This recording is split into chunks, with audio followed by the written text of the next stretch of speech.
ಲಕ್ಷಾಂತರ ವಿದ್ಯಾರ್ಥಿಗಳಿಗೆ ಸಮಸ್ಯೆ ಆಗಿದೆ ಅಂತ ಸಂಸತ್ನಲ್ಲಿ ನೀಟ್ ಪ್ರಶ್ನೆ ಪತ್ರಿಕೆ ವಿಚಾರದಲ್ಲಿ ಗದ್ದಲ ಏರ್ಪಟ್ಟಿದೆ.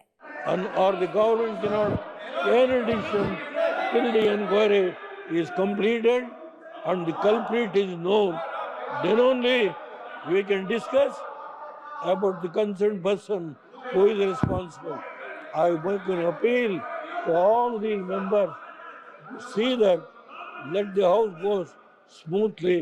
That's all, sir, what I can appeal.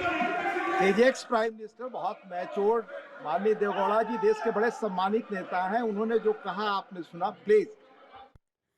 ರಾಜ್ಯಸಭೆಯಲ್ಲಿ ನೀಟ್ ಅಕ್ರಮ ವಿಚಾರಕ್ಕೆ ಸಂಬಂಧಪಟ್ಟಂತೆ ಹಾಗೂ ಲಕ್ಷಾಂತರ ವಿದ್ಯಾರ್ಥಿಗಳಿಗೆ ಸಮಸ್ಯೆ ಆಗಿದೆ ಅನ್ನೋ ವಿಚಾರವನ್ನ ಗಮನಕ್ಕೆ ತರೋ ಕೆಲಸವನ್ನ ರಾಜ್ಯಸಭಾ ಸದಸ್ಯರಾಗಿರುವಂತಹ ದೇವೇಗೌಡರು ಮಾಡಿದ್ದಾರೆ. ಈ ಸಂದರ್ಭದಲ್ಲಿ ಅಲ್ಲಿ ಸಾಕಷ್ಟು ಗದ್ದಲ ಗಲಾಟೆಗಳು ಏರ್ಪಟ್ಟಿದೆ.